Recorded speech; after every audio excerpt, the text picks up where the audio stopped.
Today we're going to play a game.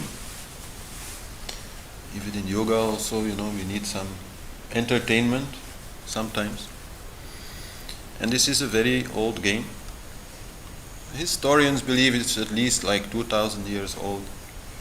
But it is known that once you get into that kind of timing, then it might also be much older, because this kind of game board would be made on wood typically, or maybe on paper, and then many times when the old one starts being useless, then they make a new one. So you don't know how old it is. So that is really old, and it is entertainment for yogis, you could say. So it is essentially a game, but it's also like an educational instrument. You can use it to teach, you can use it to explain certain things. Actually, you might say that all life, and especially also all yoga, is here seen on this game board, and in that way you can learn many things. And there are many different ways in which you can play it. Probably the most common is that you play it just to learn. Like, my teacher Harish Johari, actually he found this game and got very intrigued by it, and then had it republished. So this version that we have here is just a copy of this smaller one, which already broke in two parts because I was using it so much. And then it comes with a little book, and then you can move on the game board and you come on a certain place, and then in the book you can read about this place and learn from it. So this is a different way of reading a book. Instead of reading it from beginning to end, you read it this way. And like for a very long time, for many years, I had the habit in the morning, this was like part of my morning ritual, that I would play this game, maybe very short while, just 2 or 3 throws of the dice, until I come to a point where I say, oh, that I don't really remember so well what it means, or it's maybe a good idea to read it again. And then I was reading that little chapter, and then okay, finished. And I left the game board like that on a table, always open, and this was how I used it for a very long time, until I got to know it so well. I thought, okay, now it's no more need. But definitely also the way it is played is to better understand not only yoga, but also yourself. Like we have many things like cards or other things where we can learn something about ourselves, learn about our past, learn about our future, things like that. So here also definitely the throw of the dice is a way of trying to find certain patterns. And this is definitely also today going to be quite interesting, because for most of you it's the first time that you play this game. And when you do something like this for the first time, then the time scale is very big. Like same with tarot cards or anything like that. The first time you use it, it talks about your whole life. It really gives you a very general idea about who you are, where you're going, what are your difficulties, and things like that. So also this is true here. Then once you play with it more, then the time scale starts becoming more short, and then you can more see maybe what's happening, like this month or this year or something like that. So it is very interesting in that way. But as I said, it's first of all also very interesting because the way that things are placed here is just not like in a coincidence. No? Everything here is related to each other thing. Every square which is next to another square, that has a meaning. It's not there by chance. So you can learn a lot by playing and by seeing and by better and better understanding this game, which is a game of chakras also. So it is definitely also where you can learn a lot about chakras. Maybe I still need to say, for those who are interested to play it at home, this one is no longer available, but it is still available in a book which is called The Yoga of Snakes and Arrows. And then in the back of that book you find the same game board and the same texts. So let me explain. I'm going to use this stick to a little bit point around. It's not to hit anybody. What this is and how we are going to play it. So actually every row on this game board regards one chakra. You can also see it in the yogi, which is like designed behind everything. Here is first chakra, Muladhara chakra. Then comes second chakra, third chakra, fourth chakra, the heart chakra, fifth, the throat chakra, sixth, the third eye, seventh chakra, and then beyond the chakras, because there is also some level which is played beyond the chakras. And so every one of these fields here in the fourth line represents some subject which is important in fourth chakra. Chakras are centers of energy, but you can also say that they are ways of being, and especially that they represent very essential desires. And it is the evolution of these desires which is actually the spiritual evolution. In the sense that in first chakra, because of the earth element which is here, the main desire is for survival. The earth element is our physical body. So this is our first desire always, you could say, to survive. And if that is not okay, then we are not thinking about ice cream or anything else. Then we just want to survive. Believe me. But if that is okay, then also we want to have some fun. This is second chakra level. Level of sensual desires, meaning desires of the senses, including ice cream, but even desires of mind to have stories and fantasies and, have fun and party and talk, and this is plane. No? And then once we've played like that for a while, we get a little bored maybe, and then we are looking for some new thing to do, and then we try to achieve something, to be somebody. This is the third chakra desire. The desire of the ego, you could say, but all desires are actually of the ego. But here very much it is a desire to improve our public image and our feeling of self-confidence and of importance. No? So then we want to be somebody. In many ways we can do this. And so this is then satisfying for a while, this ambition to mean something in this world, to get respect from other people. So many things are then happening there. Until also that is no longer so very satisfying, until we have gained a certain respect, but also realize that this is not so very rewarding. If people are respecting us, maybe even they are a little bit afraid of us, this still does not mean so much. And then comes a desire to be loved and to love, to be part of a group, to be in harmony with others, to feel good with others. So then a lot of things we can do on that level. And then when we do that, of course, we start caring for the group, we start caring for others, but then we also see that there are many problems with everybody, and then we start wondering why. And the moment that we start wondering why, we move into fifth chakra, the chakra of knowledge, the chakra of understanding. Then we start reading books about philosophy, then we come to yoga classes like this one, then we want to understand, and we want to find a solution. And here we try to find a solution in the intellect. We try to find a new concept, a new idea, a new way of doing things. Until, again, after a while of doing that, and this can take again quite a long time, we start understanding that the solution is not so much in understanding, in knowledge, in concepts, in ideas, in strategies, but that it is a matter of being. we start understanding that the problems that we see outside of us, they are also inside of us.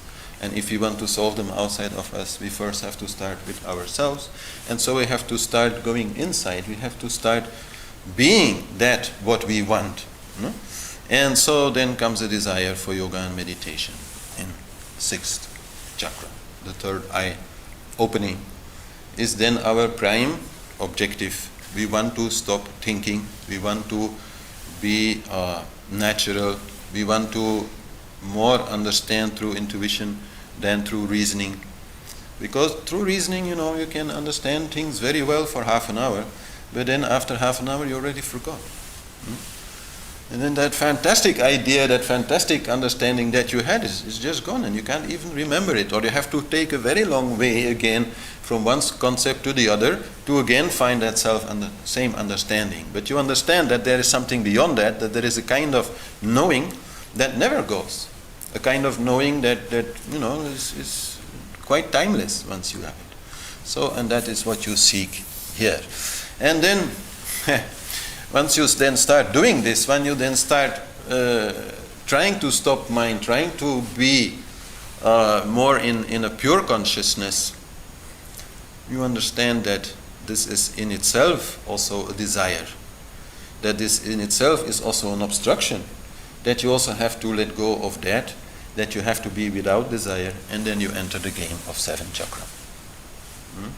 So this is the natural evolution that is there, and this is definitely not to say that above is good and below is bad. Nothing like that. If anything it can be learned here is that things are to be done below and above both.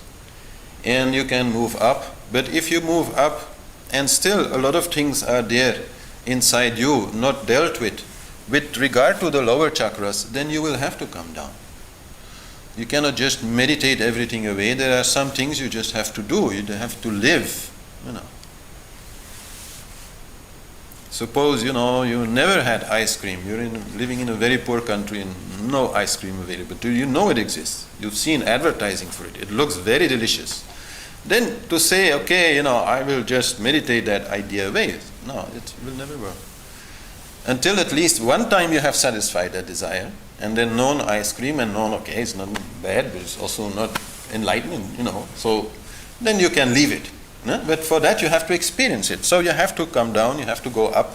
This energy moves up and down quite naturally anyhow by itself through the chakras, and also on a little bit longer term in your life you will see that maybe 1 year you are more in this chakra, another year you are more in that chakra. So this is all happening, and you just follow it.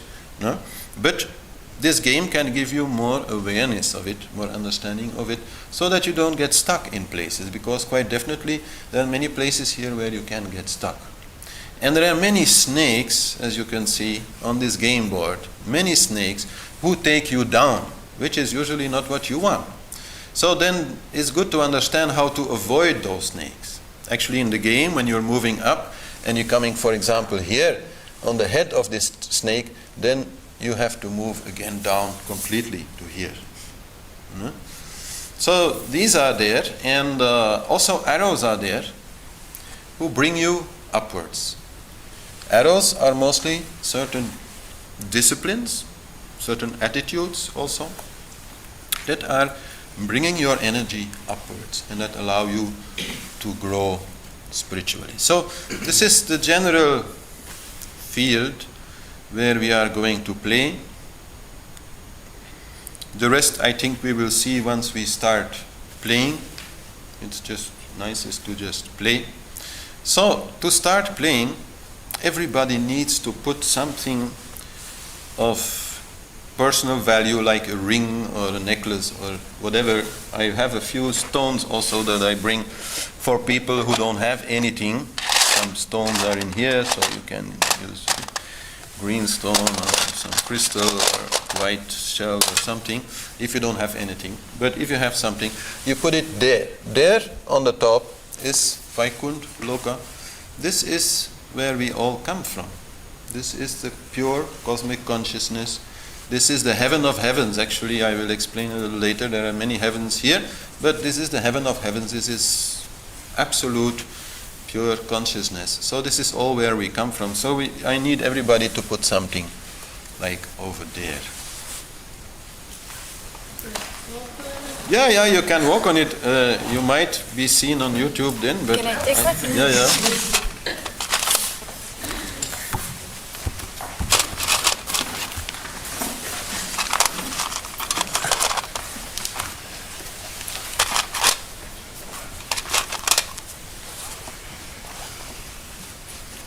All right.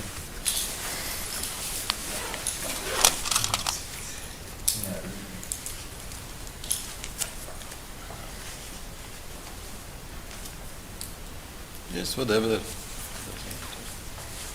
Don't forget to take it back after the game, because every game I get some new jewelry. Oh, really? So, now, and this is just, how the game is played. We play it in a sunwise, clockwise movement. So we start with you. And in order to play, you have to want to play. And so in order to play, you have to throw a 6. So if you really want to play, you will throw a 6 and then you can play. As long as you don't want to play, you just stay in cosmic consciousness. This is also very good, of course, no problem. Some people might stay in cosmic consciousness for the rest of the night. This is also very good. No, it happens. So don't be disappointed. It's about wanting. Yes. All right.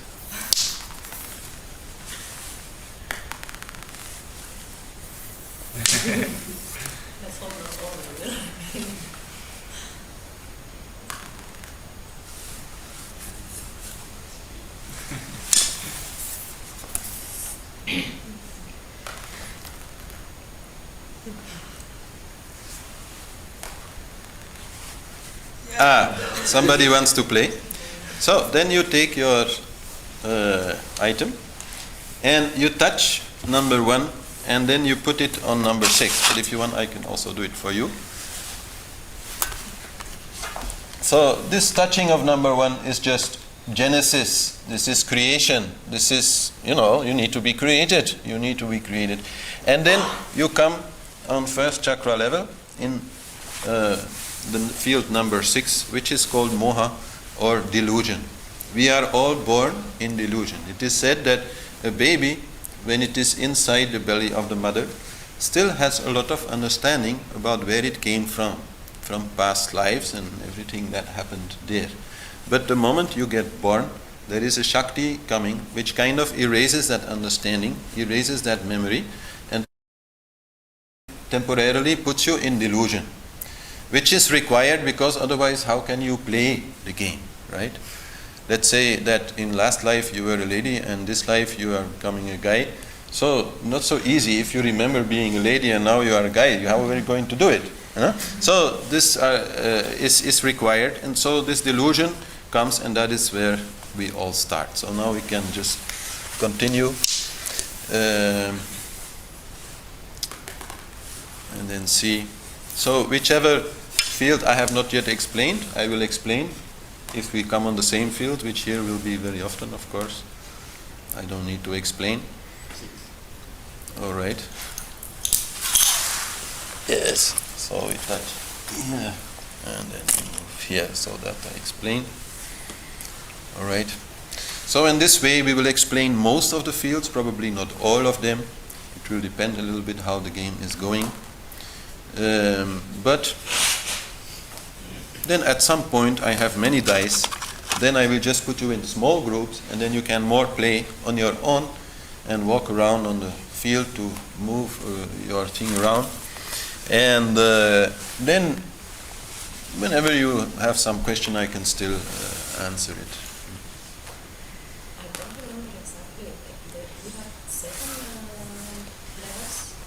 7 chakras, and then the 8th level is beyond the chakras.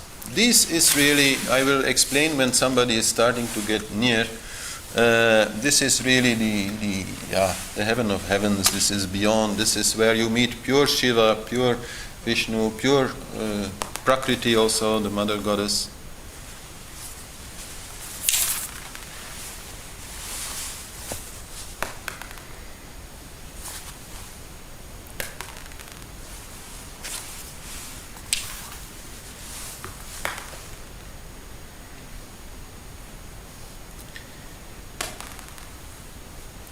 And this thing, what I am saying about wanting or not wanting, is also quite important in the sense that you can also play this game. Oh, you already were there. All right. How much did you have? 4. Okay. Then we can move on. This is you, right? 1, 2, 3, 4. So you are moving immediately in second chakra, the first square of second chakra, which is immediately an arrow. So very well done. No? An arrow of purification, tapas. No? Purification can mean all kinds of things, but here on the level of second chakra it is very clear what it means. It means purification of the senses. That has actually 2 parts. Part of it is really that you do some kind of exercise in which you are, for example, staring at the sea horizon, very simple image, and you are only focusing on that. This is purification of the sight. Like also in Japan, they very much like to make these stone gardens, and they make something very simple, and then for 2 hours they just sit and watch it. This is purification of the senses. Using of a bell, even mantra in a way, is purification of sound. So this is one way, but another way definitely also is to say, okay, at the moment I'm having really too much sugar, I'm too much attached to my taste buds. So for 1 month I'm not taking any sugar in order to master my senses, to master my mind, to master my self-control. And that brings you here in third chakra, in the center of third chakra, really here the navel chakra, your seat of primary energy, primary fire, and of self-confidence. In martial arts, you will learn this. In martial arts, one of the first things you learn, when you move from here. This is the gravitational center of your body. This is where your weight is in center. And if you move from here, you move with purpose. So by doing this exercise, by becoming not a slave of your mind and your senses, but becoming a master of your mind and your senses, you gain this self-control. So, very good. Very important. First arrow of the game. All right, who's next? All right.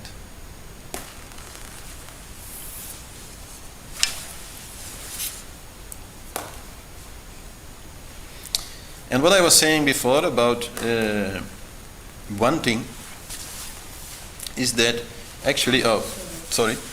No. 3. And you are this, right? 1, 2, 3. So here at the end of first chakra, we find the sensual plane, Kama Loka. This is actually where first chakra meets second chakra and where the senses are. Obviously the senses, they are in the physical body. So this is where you are. And well, this is like one of these places where you can stay a long time. Just like getting high on sugar and music and whatever that, gratifies your senses. Or you can say, oh, I want to move on, I want to do something else. There's nothing wrong about either of them. It's just about how do you feel. Being always just involved with the senses, after a while, is just not a very happy feeling. And so then you better move on, but then you can again throw the dice. Or, But maybe before we move forward, I'd like to say this one thing, that there is another way also to play this game, which my teacher Harish Johari knew very well how to do. That is that you start wanting certain fields, and that you say, okay, I get born, I want to immediately move to this, so I throw a 4. Now I go here. Then what is my next arrow that I can get to? I have to move this way, 1, 2, 3, 4, 5. Immediately I go here, and I go up here. And then I want to move 1, 2, 3, 4 here. and then I am there. This is the fastest way possible up. And so this is another part of the game that you can learn to so much direct your desire is not the right word, your will, no? Icha, your will, so that you can really play the game that you want to play. And that way you can also learn to do that in your real life and say, now I want this, and to really make that happen. So I was just explaining that in general way. But so it's also here. You can try when you want to throw a 6 to start to really want it. And then it will also more easily happen.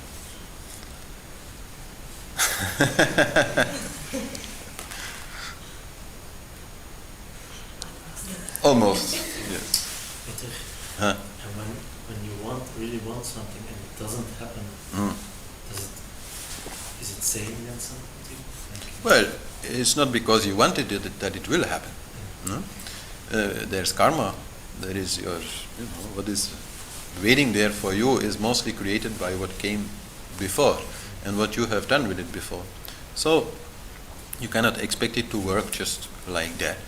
But it is good anyhow to exercise your will and to really focus in a peaceful and very accepting way that what you want. So this is a little different than, I want this, then this is a lot of energy going in many different directions. But if you can do it very peacefully, with good intent, this would be really good. And then then it can work. No. You have to, as I said, you have to accept anyhow what is and what is not, what is coming, what is not coming. It has to be from this acceptance itself that you have this wish. Oh, you are here? So you are also going here, no? 4, and then moving here.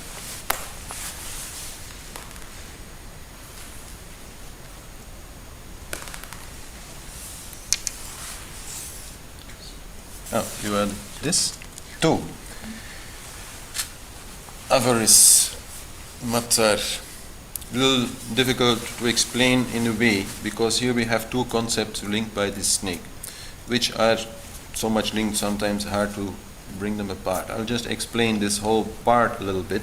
So if you don't go into purification in 2nd chakra, then you go into entertainment.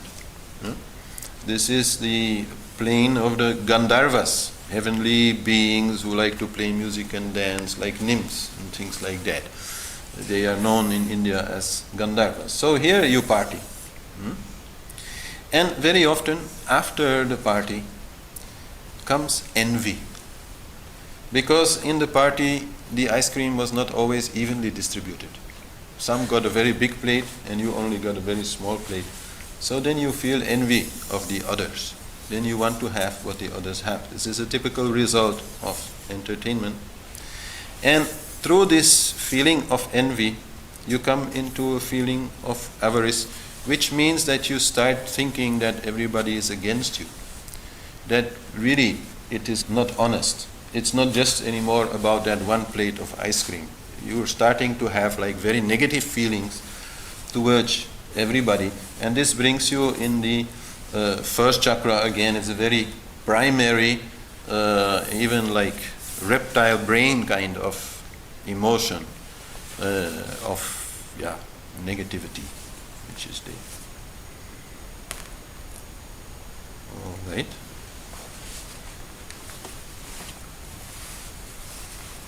Yeah, touch there. Yeah, you touch it and then you immediately move here in delusion.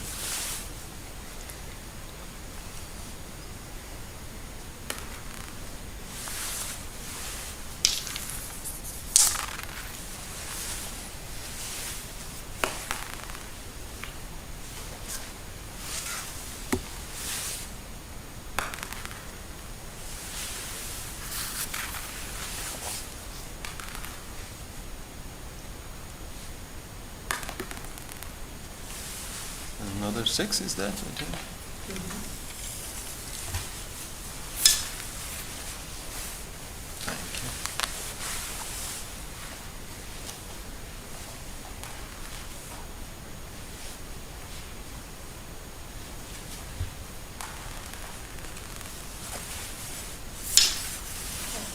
You are there. Which one? Yes. This? No. No? Here, yeah. I don't remember all that. It's a little difficult. So, when you move here, you have to a little bit look at the numbers to see in which direction you have to move, right? So you have to follow the numbers. So we had 5, no? So 1, 2, 3, 4, 5. You were taking the road I was explaining before, very well. Here we are already in 4 chakra, and then comes Sudharma.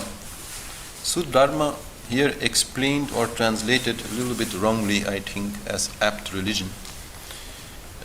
Because it's not so much about religion, although you also find that kind of things in religion. Sudharma, first of all, consists of Su and Dharma. And Dharma is a very important concept. We will meet it here also in some other places. But Dharma means to be in harmony with other things. This is the central desire, no?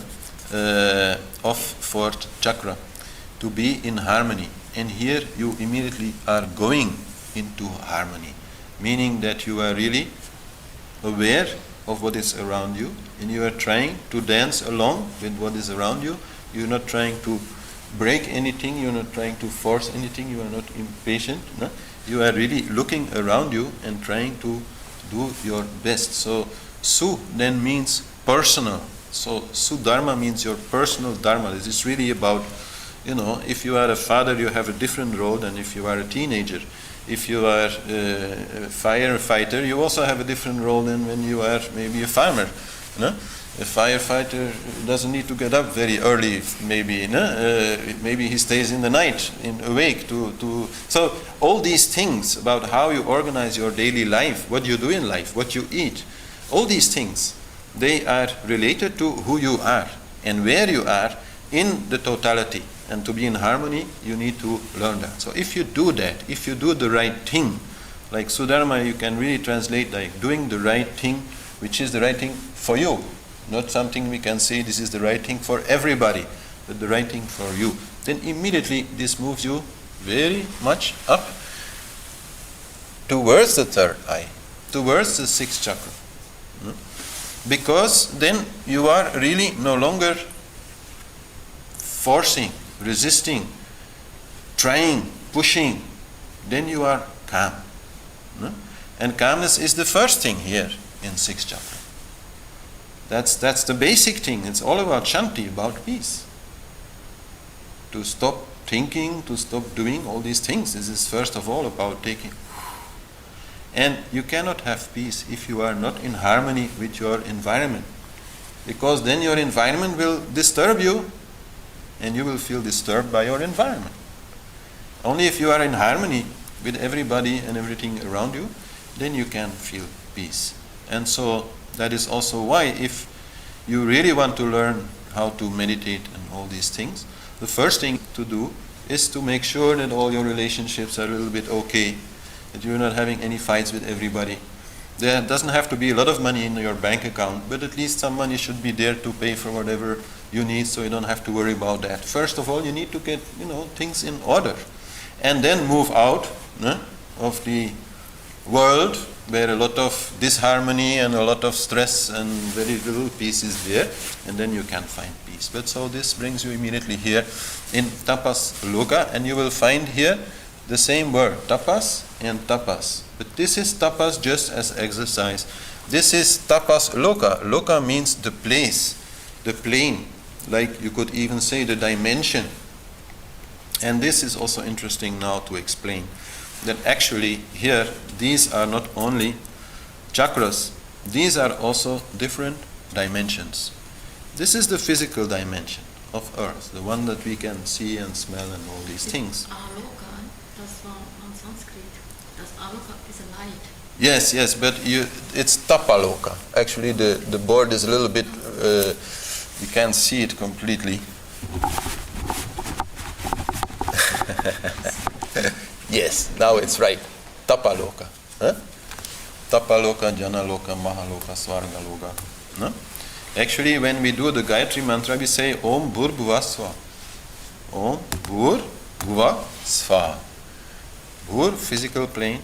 Bhuva is the astral plane, the plane where you go in your dreams, and other things are there also, ghosts, things like that. Then here is the first heaven, the celestial plane. So there you can move, if you have a little bit of peace, you can move in between two lives, and be there for a while, and meet some friends and maybe some teachers and things like that. I mean, life also goes on beyond the physical plane, quite clearly. No? And then there are many planes above that, where you could say the energy is becoming more and more subtle, more and more fine, and more coming closer and closer to cosmic consciousness. But so here we are already getting close, but this is tapas loka, which means this is the plane where we are doing the really tough exercises. This is the plane of yoga. I mean, everything in life is yoga, but this is really the plane of yoga, the plane where, yes, hard tapasya is done, where yogis maybe for a very long time they sit in the snow without a lot of clothes, and or sit in the sun for many days with fire around them, or things like that, to really completely become in peace. Tapa actually means burning, and you could say that there are two ways to burn. You can get burned, or you can burn yourself. In life you can get burned. In life you can meet problems and feel bad about it, and this is also a kind of purification, a way in which you are growing, a way in which you are getting more hold of yourself. This is one way to grow. But another way to grow is to put some problem on you, but a problem of your own choosing, a problem that you are yourself deciding how much of it you want, how much of it you can handle, how much is like fruitful, no, in your spiritual growth. And then you can say, okay, today for all day I will sit in the sun, and I will have fire all around me, and a fire pot on my head, and fire pots in my hands, and a fire pot here, and all day I will do that. Why are they doing it? To burn themselves, not burning like physically, but to burn their ego, to burn their attachment to the body, so that they really become masters, no? Even much more than here. Here it's just some little basic mastery, so that you are no longer a slave. Here you really want to become the ruler of yourself entirely.